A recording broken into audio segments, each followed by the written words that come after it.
The bell and the red-winged blackbirds call us together and to the living tradition we share, a tradition that draws from many sources. Our sixth source is spiritual teachings of earth-centered traditions, which celebrate the sacred circle of life and instruct us to live in harmony with the rhythms of nature.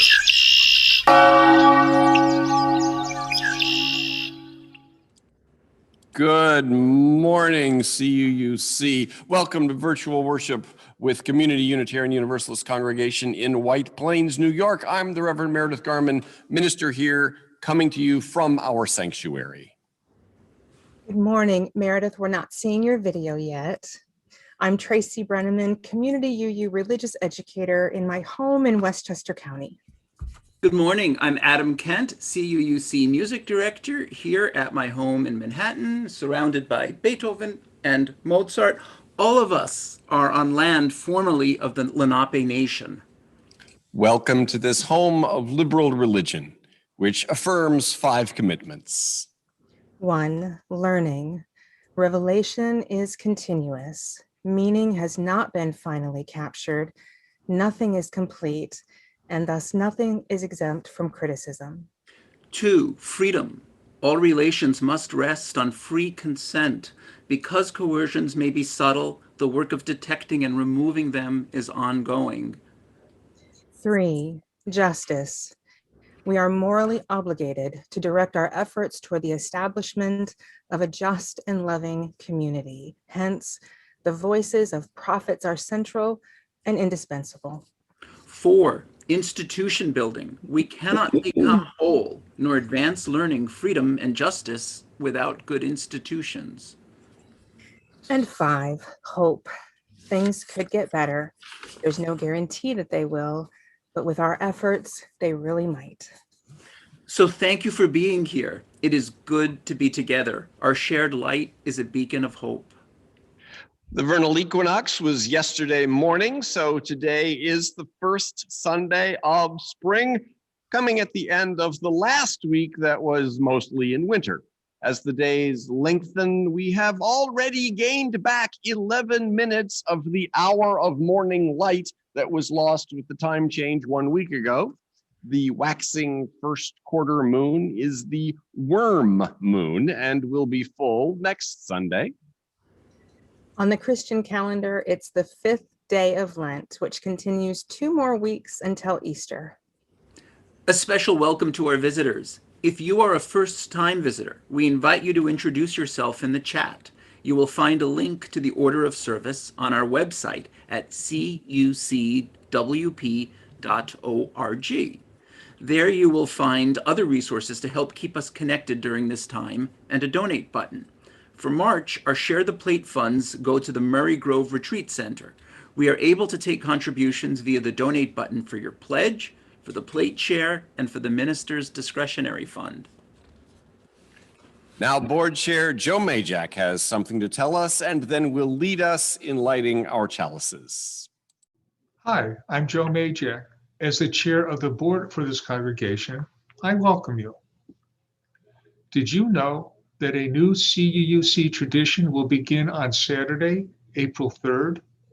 It is the placekeeping practice on the first Saturdays each month, which runs from early morning till midday. It's an opportunity to witness and document the changing pattern of life in the place where we worship. Vice Wilson is the originator and practice leader of this new opportunity. Some may take part in our multi-generational wildlife census using the iNaturalist mobile app. This involves seeking out life forms, photographing them, and identifying them with the help of the global iNaturalist community. It is multi-generational because all ages can participate, and because this process can go on indefinitely, allowing us to experience how climate change and forest succession transform the place we love. Some may just stroll around the path that connects all the different biomes in our landscape. Who knows who they'll cross paths with along the way? Others may join together to tend and extend the path network, which makes it safe to wander our woods. Still others may bring a bag and help recycle the waste left behind in our parking lot by others. As Bice describes it, April 3rd will be glorious, life just awakening. Early season wildflowers, daffodils planted by placekeepers of the past. It should be a time of amphibians awakening and mating in our wetlands. Come and help hunt for frogs or help figure out why they are absent. At about 10:30, Bice will lead a tour of the grounds. At about noon, we will start another tradition, a monthly Earth Song Circle. There are those of us who carry songs from various lineages of the Earth traditions, songs of the Earth, sometimes chants, sometimes verses, songs you sing to call in and strengthen the spirit. So, if you are ready for a dose of safe congregational re-engagement, please come by on Saturday, April 3rd. Now it's time to light our chalice.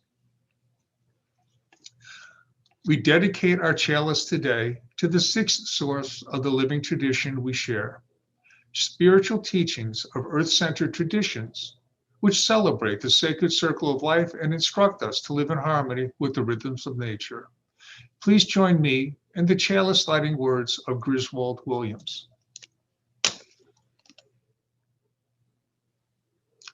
Love is the doctrine of this congregation. The quest of truth is its sacrament, and service is its prayer. To dwell together in peace, to seek knowledge and freedom, to serve human need, to the end that all souls shall grow into harmony with the divine, thus do we covenant.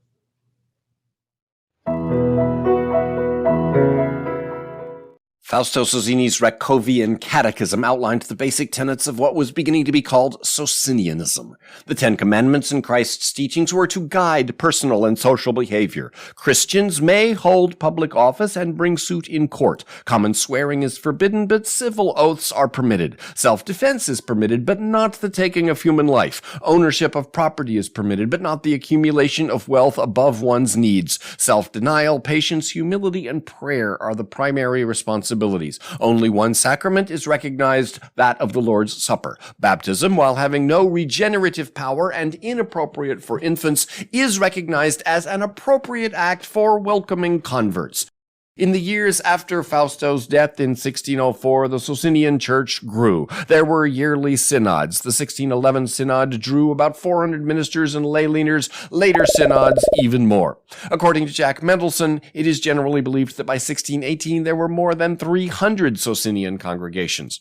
There was a high emphasis on morality. Members were expected to take seriously the obligation to live by Christ's model as much as possible. It bears remembering that our history and the Mennonite history are intertwined at their roots. The Mennonites are also anti-Trinitarian and continue to have the views about baptism that the early Unitarians had. And while Sozzini took the moderate view that self-defense, bringing suit in court, and owning property are all permissible, you can see in the culture of those Polish Unitarian congregations certain similarities to Mennonite life. The pacifism, the repudiation of wealth above one's needs, the self-denial, and the patience and humility. If the minor Reformed Church hadn't had such high standards, we might have had even more members. Our rules today are a bit looser than they were then, yet we continue to emphasize that religion must be lived, not merely believed.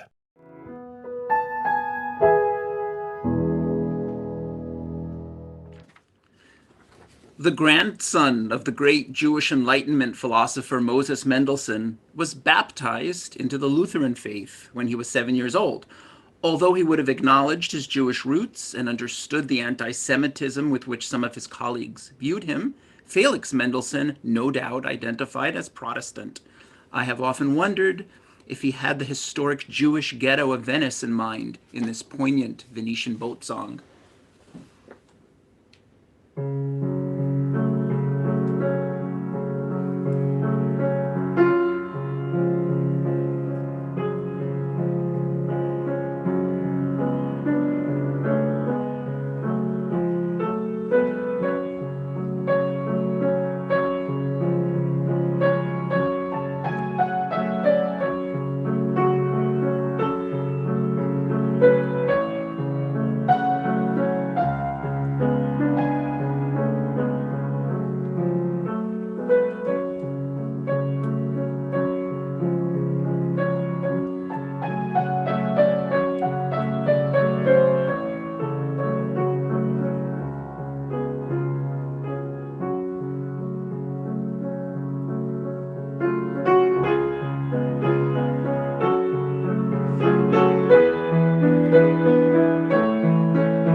opening words this Lenten season from Matthew 23. But woe to you, scribes and Pharisees, hypocrites, for you lock people out of the kingdom of heaven, for you do not go in yourselves, and when others are going in, you stop them. Woe to you, scribes and Pharisees, hypocrites, for you cross sea and land to make a single convert, and you make the new convert twice as much a child of hell as yourselves. Woe to you, blind guides, who say, whoever swears by the sanctuary is bound by nothing, but whoever swears by the gold of the sanctuary is bound by the oath. You blind fools, whoever swears by heaven swears by the throne of God and by the one who is seated upon it. Woe to you, scribes and Pharisees, hypocrites, for you tithe mint, dill, and cumin, and have neglected the weightier matters of the law, justice and mercy and faith. It is these you ought to have practiced, without neglecting the others. You blind guides, you strain out a gnat, but swallow a camel. Woe to you, scribes and Pharisees, hypocrites, for you clean the outside of the cup and of the plate, but inside they are full of greed and self-indulgence. You blind Pharisees, first clean the inside of the cup so that the outside also may become clean. Woe to you, scribes and Pharisees, hypocrites, for you are like whitewashed tombs, which on the outside look beautiful, but inside they are full of the bones of the dead and all kinds of filth. So you also, on the outside, look righteous to others, but inside you are full of hypocrisy and lawlessness. Woe to you, scribes and Pharisees, hypocrites, you snakes, you brood of vipers. How can you escape being sentenced to hell? I send you prophets, sages, and scribes, some of whom you will kill and crucify, and some you will flog in your synagogues and pursue from town to town, so that upon you may come all the righteous blood shed on earth. So take a breath. And if you have a joy, sorrow, or milestone that you'd like to share, I invite you to enter it into the chat now at 10:18 or thereafter. As you do so, please make the first word be either joy, sorrow, or milestone, so that as I scan through the chat stream during the prayer, I can easily identify which messages are meant for me to say out loud. And as always, that part of the prayer where I speak your words will not be included when this service is posted later on YouTube. Now, the spoken invocation, and then please sing along with the sung invocation. Words of invocation from Reverend Clark Dewey Wells. Spirit of life and hope, we turn our minds and hearts again toward thee. Awaken us again to the mysteries that humble us, the realities that orient us, the truths that judge and guide us, the beauty that informs and ravishes us, the love that nurtures us, the fellowship that sustains us, the creativity that heightens and deepens and reorders our living, that we may give ourselves in honesty and openness to the larger life before us. Now let us affirm together the aspiration from We Would Be One. I invite you to sing along with the Unitarian Universalists of Santa Monica. We would be one as now we join in singing our hymn of love to pledge ourselves anew to that high cause of greater understanding of who we are and what in us is true. We would be one in living for each other, to show to all a new kind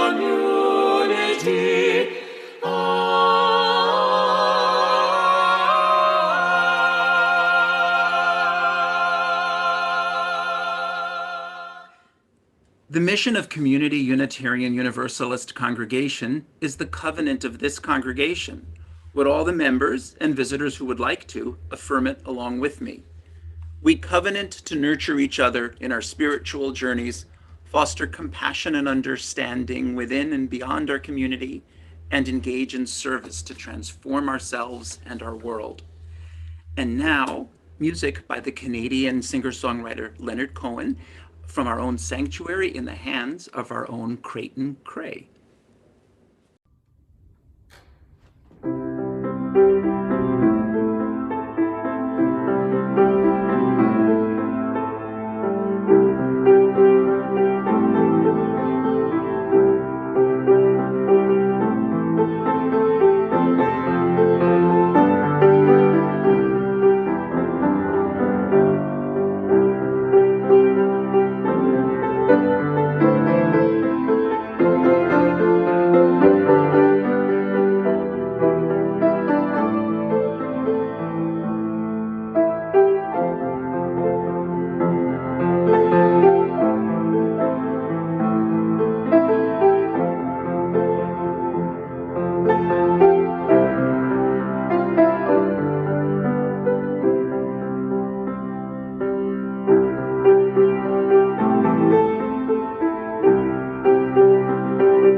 The violence in Atlanta this week, and here in our local community, brings to light heightened racial discrimination against our friends, family, and neighbors of Asian descent.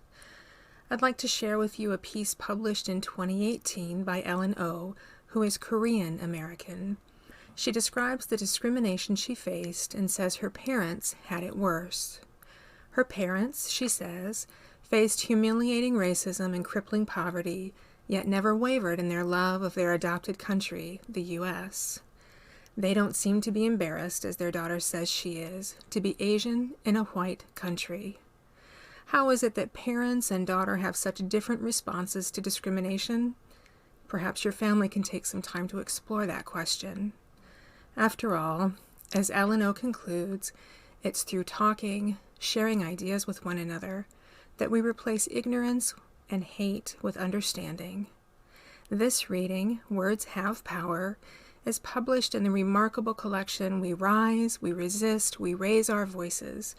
The first photograph is included with her story. When I was a kid, I had a bullying problem. I was called terrible things. I was spit on, I was beat up, I was humiliated, all because I was a Korean American girl who didn't look anything like white America. This was my introduction to racism. "Why don't you go back to your own country?" strangers would shout at me. They didn't understand that this is my country, the only country I've ever known. Where was I supposed to go? I wasn't a person to them, just a stereotype. Encountering racism was painful, but it was nothing compared to witnessing what my parents had to deal with. At least I spoke perfect English, but my immigrant parents, with their broken English, have suffered far worse. As immigrants, they encountered humiliating racism and suffered crippling poverty, and yet they never wavered in their love and support of their adopted country, their belief that the American dream had a place for them too. I was proud of them and ashamed of myself. I was the one who hid my lovingly packed kimbap lunch from my classmates to avoid being teased about eating weird food. I refused to speak Korean in public with my parents because I didn't want to stand out.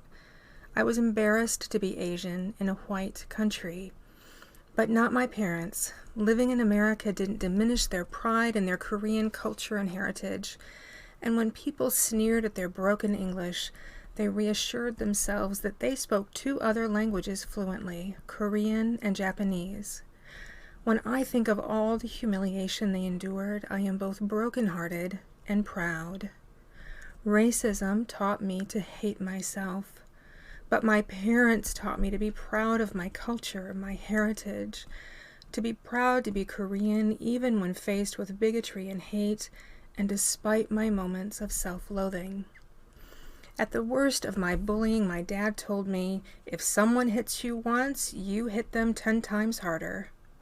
I learned the hard way that this is not the best advice, especially for someone who was always angry. In fact, it was a recipe for disaster. But it also taught me a valuable lesson. Anger is both a powerful tool and a dangerous weapon. It should be used wisely, channeled to give a person strength and conviction. You might start with anger, but you need to end up in another place, a better place. And the only way to do it is to engage others in dialogue. Over the years, I have found that the best way to change someone else's mind is to sit down and talk and learn from one another. One should never underestimate the power of words. One should never underestimate the importance of changing one person's mind. Change happens one person at a time. So now I must pass on that same pride my parents vested in me to my own children. I must remind them that hate comes from ignorance, and ignorance can only be countered by sharing ideas and experiences that prove we are all human. We enter now into a time of prayer.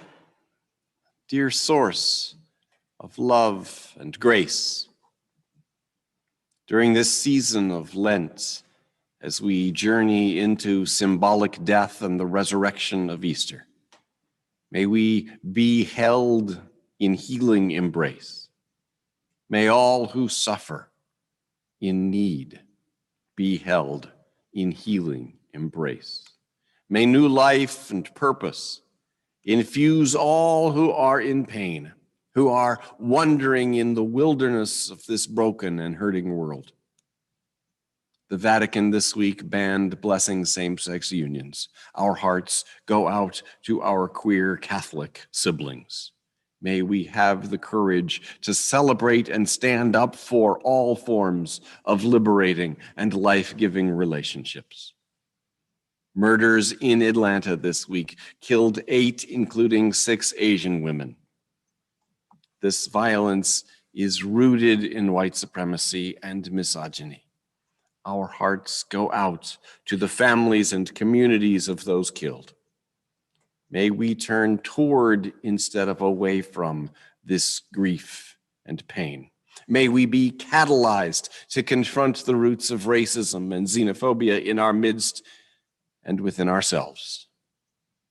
Last weekend, Saturday, March 13th, was the 1-year mark of Breonna Taylor's killing. Her life was cut short, and justice remains elusive as white supremacy keeps a hold on our systems and power structures. We are grateful for all who confront this evil with strength and offer a transformative, alternative way with truth-telling, accountability, and mercy. In Myanmar, protesters against the junta are met with violence. In Mali, 33 soldiers were killed and 14 wounded in an attack on a military post. Our hearts go out with sincere wishes for peace. Our hearts go out to all who are weary and oppressed. Each of us has had times in our lives when we set aside fear, when we stepped into the love and grace that surrounds and supports us, when we manifested our best selves. May we do so again and more often. May we be again and more continuously the courageous agents of justice and love that we have, each of us, sometimes been. May we be grounded in gratitude, thankful for love and light and sun and this equinox, thankful for all those people and encounters that bring smiles to our faces so that our hearts burst open, and thankful for each breath that flows into us and out from us. Blessed be. Amen.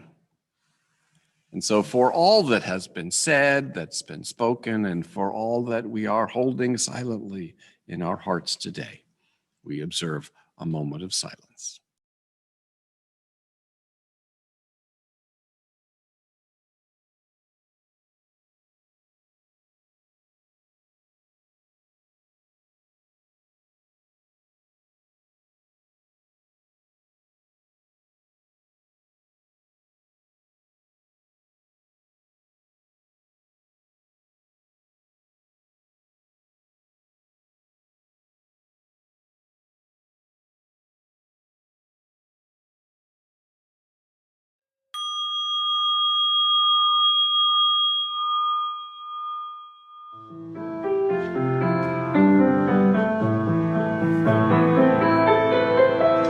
Calling on you, hungry hearts, everywhere through endless time. You who wander, you who thirst, I offer you this heart of mine. Calling on you, hungry spirits, all the lost and the left behind. All I can, I'll share with you, your joy and your sorrow, I make it mine.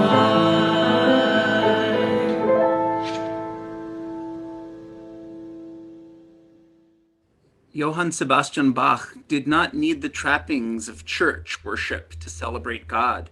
Even in his collections of courtly dances known as suites or partitas, Bach appended the initials SDG, Solo Deo Gloria, to the glory of God alone, to all of his manuscripts. Here's the Saraband from the third of his English suites.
One Sunday of every month, our suggested spiritual practice is an eco-spiritual practice. Brought to you by CUUC's Environmental Practices Social Justice Team, Ecospiritual Practice is oriented toward developing spirituality through our connection with our planet home and our responsibility to care for it. This month, we come around in the cycle back to the beginning. Begin the eco-spiritual path. You may already be on an eco-spiritual path. In some sense, most of us are. Yet every day we begin again. From time to time, a more conscious recommitting may be in order. There may be feelings of guilt or shame, yet it is critical that we walk this path of care for our planet. To do otherwise is to contribute to global suffering, destruction, and death. Do not be daunted by the state of the natural world. Leaving behind the mindless consumerism that passes for culture requires intentionality and transformation, and brings joy in unexpected places.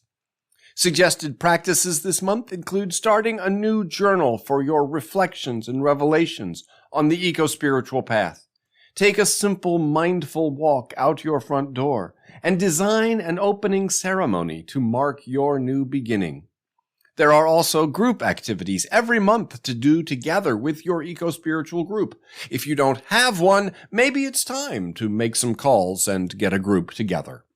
For more on beginning the eco-spiritual path, see the post at cucmatters.org. The link is in your e-communitarian. I invite you now to sing along, please, with Jess Waiteman, our hymn number 119, Once to Every Soul and Nation. Once to every soul and nation comes the moment to decide. In the strife of truth with falsehood, for the good or evil side, then to stand with truth is noble when we share its wretched crust, ere that cause bring fame and profit, and 'tis prosperous to be just. Though the cause of evil prosper, yet 'tis truth alone is strong.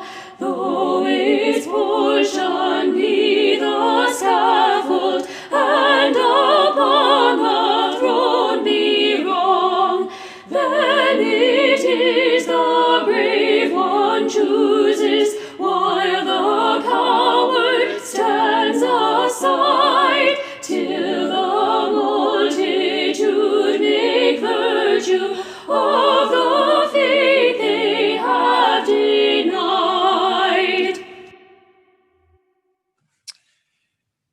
the roadmap. We're going to go through Browning, the nature of art, and why hypocrisy, as commonly thought of, isn't a problem.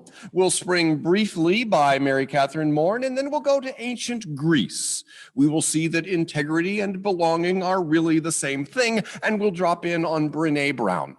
After the break, we'll hang out with Jesus for a while and see what spiritual practice is for and how we answer our call. It'll be fun. We ready? First stop, Browning. But a man's reach should exceed his grasp, or what's a heaven for, wrote Robert Browning in 1855. A woman's reach should exceed her grasp. A person's reach should exceed their grasp. We should aim higher than we can actually attain. Browning is describing the creative imperative. The line appears in Browning's poem, Andrea Del Sarto. Del Sarto was an Italian Renaissance painter known as the faultless painter due to his exceptional technical abilities.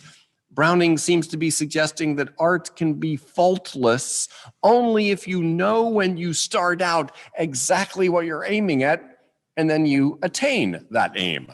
You grasped exactly what you were going for, and then you reached what you had grasped. But Browning is calling for a creativity that doesn't have the goal clearly in mind, a creativity driven by a vague and inchoate yearning for je ne sais quoi, something I know not what. This is a creativity that reaches for what has not been grasped, that seeks to create something that cannot be understood until it is created.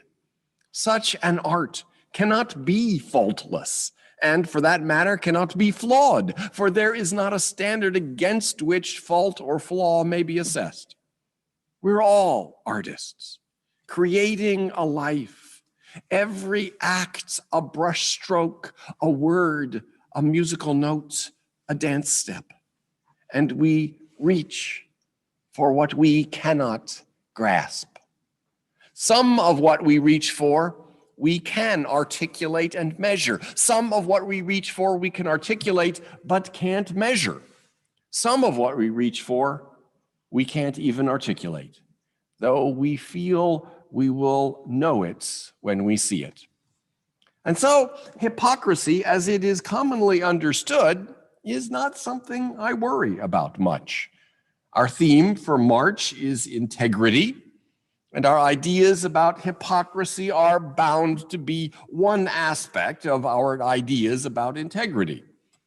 But if hypocrisy means that we don't live up to our own ideals, that's not a problem. If that's what hypocrisy means, then we are all hypocrites, and we should be. We need ideals that we don't live up to. In fact, if you're living up to every one of your ideals, then it's time to get some new ideals. Someone who seems to you to not be practicing what they preach is probably trying to, and that's a good thing. We must reach beyond what we grasp. Last week, if you were with us, you heard Reverend Mary Catherine Moore say, if we lived in full and vivid awareness of how we are connected, how different our world would be. Have we learned this? Will we? I forget every day. But I promise I will continue to call myself back to this, to hear the call that arises in our communities of faith and conscience, to remember the call of people around the world who need us to know this. She forgets every day. I do too. I forget to live in full and vivid awareness of how we are interconnected. And maybe you do too. Many Unitarian Universalists, like Mary Catherine and me, and perhaps you, recommend living in that full, vivid awareness of connection, but we forget to. And if hypocrisy means not living up to our own ideals, then we're hypocrites. In politics, each side accuses the other of hypocrisy. In anything as large and varied as a political party, there are going to be some cases of people acting in ways that are easy enough to interpret as violating the very principles that party criticizes the other party for violating. Hypocrisy is such an easy charge to level against whichever party for you is the other party. But I don't think that's what hypocrisy is really about. I preach. Do I practice what I preach? Some of it on a good day, but I don't think hypocrisy is about how well or poorly I practice what I preach. Hypocrisy means pretending to virtue. This may include, as philosopher David Runciman says, claims to knowledge that one lacks, claims to consistency that one cannot sustain, claims to a loyalty that one does not possess, or claims to an identity that one does not hold. So if you frankly acknowledge falling short of your own ideal, as Mary Catherine did, then that's the opposite of pretending to virtue, the opposite of hypocrisy. Of course she falls short. Of course we all do. Our reach must exceed our grasp. The word hypocrisy comes from hypo and crisy.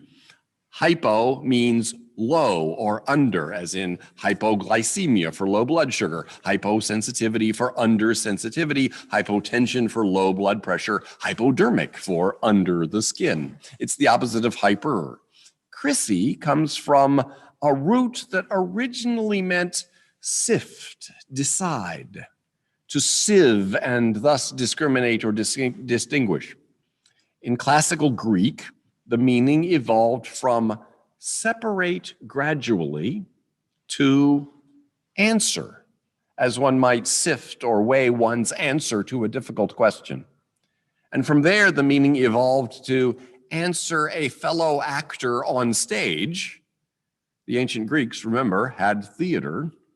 And from answer a fellow actor on stage, it generalized to mean to play a part. So hypocrisy is underplaying a part. That is, not really living up to the part. In particular, claiming the part of a virtuous person without actually having the virtue. The hypocrite plays the part only when on the stage, but underperforms by not following through when no one is watching. We think of hypocrisy as being about integrity, our March theme, and it is. But to dig deeper, what's going on here is ultimately about our February theme, belonging. What we begin to see when we explore this issue of pretending to virtue, of showing off, and where it comes from, and what makes us do that, is that integrity and belonging are interwoven. Showing off comes from trying to belong, to fit in. When we truly understand our inherent belonging, then we can just be who we are. And what appears when we are on stage coheres with who we are out of sight. We come into a wholeness that is the ground of integrity. True belonging, as we saw in February, means belonging to ourselves, the courage to stand alone. And that courage comes from the recognition that we are never alone.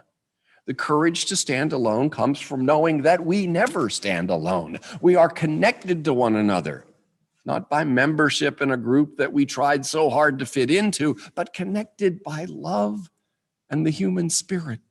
Indeed, our animal spirit. We're connected by and through being part of the same spiritual story. And as we read from Brené Brown for February, fitting in is the opposite of true belonging. True belonging means abandoning our ideological bunkers, living from our wild hearts rather than our weary hurt. Adam? Perhaps Johann Sebastian Bach wondered from time to time about his belonging, as his music tended to be dismissed as old-fashioned and as he was passed over for major court appointment after court appointment. Posterity has rendered a different verdict, however, and here are two of his gavottes from the G minor English suite.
Hypocrisy has a prominent place in Western moral discourse, primarily because Jesus invoked it so often in the Gospels. In Luke 6, Jesus says, "How can you say to your neighbor, 'Friend, let me take the speck out of your eye,' when you yourself do not see the log in your own eye? You hypocrite, first take the log out of your own eye.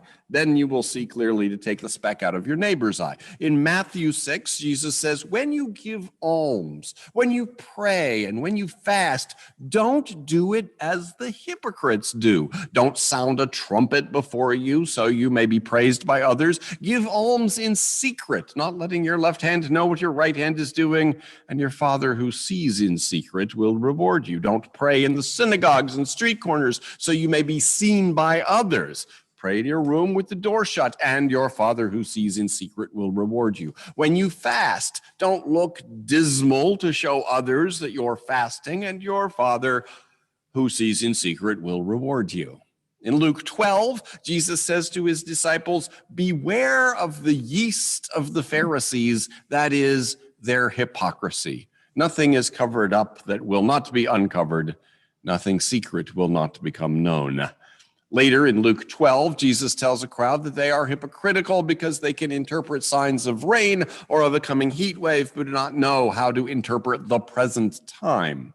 In Luke 13, Jesus eases a woman's crippling ailment. The leader of the synagogue is indignant because Jesus cured on the Sabbath. Jesus retorts, you hypocrites! Does not each of you on the Sabbath untie his ox or his donkey from the manger and lead it to give water? And ought not this woman, a daughter of Abraham, whom Satan bound for 18 long years, be set free from this bondage on the Sabbath day?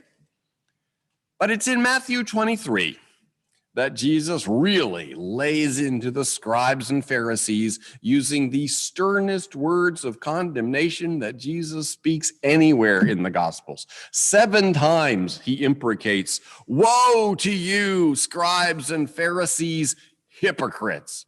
He says they lock people out of the kingdom of heaven. They make their converts twice as much a child of hell as themselves. They dither over whether swearing by the sanctuary or by the gold of the sanctuary is the more binding oath. They are careful to tithe their mint, dill, and cumin, but neglect justice, mercy, and faith. They strain out a gnat, but swallow a camel. They clean the outside of the cup and the plate, but inside are full of greed and self-indulgence. They are like whitewashed tombs. They and their ilk have killed or flogged true prophets, sages, and scribes. These Pharisees, Jesus says, will bear the guilt of it all. They are show-offs, actors on a stage who drop the pretense when no one is watching. If playing a part is hypocrisy, the solution is not to never be on stage. We're going to need to sometimes put ourselves out there, sign up, join, take a seat at the table, be on display, but not just displaying, but practicing with others, practicing how to listen better, practicing having hard conversations, practicing how to look for joy, share pain, be curious, abandon defensiveness, and find togetherness. Practice vulnerability and getting uncomfortable and being present with people as ourselves, not who we think they want us to be. When we find our belonging, we find our wholeness, our integrity. And there's no thought of fitting in because we apprehend that there's no way to not fit in. Whoever you are, you were brought forth by the universe to be the unique gift that you are. And your limitations are indispensable. You need your limitations the way a painter needs an edge of the canvas. The poor Pharisees got a rather harsh rap. They're accused of being show-offs, lonely actors on a stage, performing whatever role is required in order to win approval from the current audience. But they were under conditions of occupation. They were an oppressed people. The consequences of failure to meet with the approval of the Romans, failure to fit in with what the regime required, could be dire. No wonder they acted apart. Even under much more tolerant circumstances, it's easy for a person's need for approval from others to grow desperate. And so Jesus tells his followers, your heavenly Father who sees in secret will repay you for giving alms, will repay you for praying, will repay you for fasting. We might put it this way. The universe in ways both subtle and clear, welcomes you into your wholeness. The world needs you as you are, integrated. In Jesus' time, the primary spiritual practices were almsgiving, prayer, and fasting. The function of spiritual practice is to deepen our awareness that we are indeed never alone, to be more thoroughly in possession of that awareness, to grasp the connection of love that binds us to one another and to our world. But that practice won't work, whatever the spiritual practice is. It won't work if we're merely performing, if we're showing off. So Jesus suggests, try doing it in secret. Just remove the temptation of any motive other than to pause and be conscious of the love that surrounds us, flowing into us and filling us up. Pause to reconnect with your inalienable belonging, your inherent wholeness, and your unbreakable integrity. In the creative enterprise, the art that is living, showing up for others is of the essence. The musician needs recitals, the painter needs exhibits, the writer needs readers. We need to step onto our respective stages, bringing our authenticity, honed in solitary practice. What comes from your authenticity will not be underperformed. You simply show rather than show off. Going back to the root meaning of that Chrissy part, before it meant to play a part, and before it meant to answer a fellow actor, it simply meant to answer. We are here to answer our call.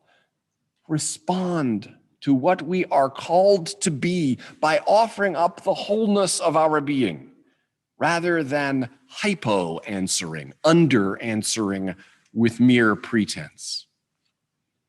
Knowing your authenticity, knowing your true belonging, knowing your wholeness and your integrity, helped along by insights from others, but not dependent on their approval, is always a work in progress. It is a knowing glimpsed, but never quite grasped. And thus, our reach exceeds our grasp. And thus, we are liberated from pretense. May it be so. Amen. Amen. Please sing along with the Unitarian Church of Baltimore, our hymn number 1012, When I Am Frightened.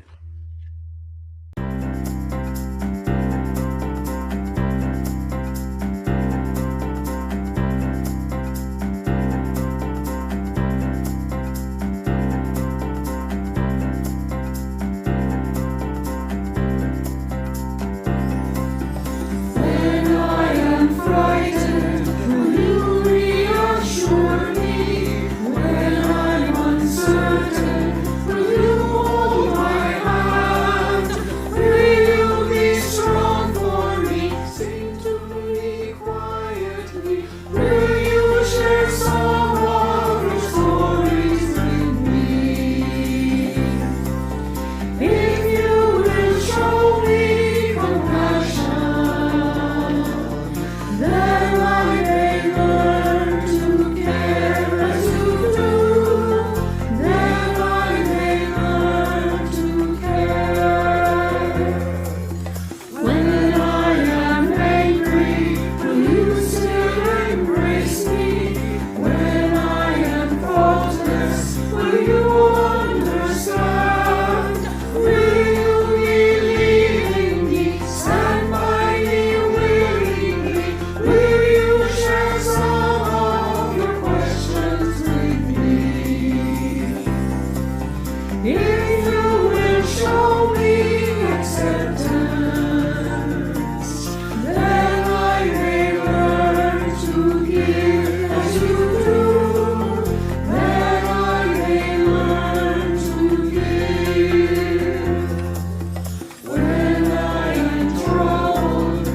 night. Be safe, be well. And now join Joe Majak for our chalice extinguishing words as you extinguish your chalice at home. Please say with me these words as we extinguish our chalices. The circle of our worship has come around full. We have lit our chalice and now extinguish it. One circle within the sacred circles of life, one note with the harmony of life's rhythms. And now for those of you who see God, may God be with you. For those who embrace life, may life return your affection. For those who seek a better way, may the path be found and courage to take it step by step. Go in peace. If you got troubles, then I've got them too. There isn't anything I wouldn't do for you. If we stick together, we can see it through. 'Cause you've got a friend in me. Yeah, you've got a friend in me. Now some of you folks might be a little bit smarter than I am. Maybe, but none of them will ever love you the way I do. Just me and you, boy. And as the years go by, our friendship will never die. You're gonna see it's our destiny. You've got a friend in me. You've got a friend in me. Happy birthday, Bach. Here is the Gigue from the keyboard partita in B flat major.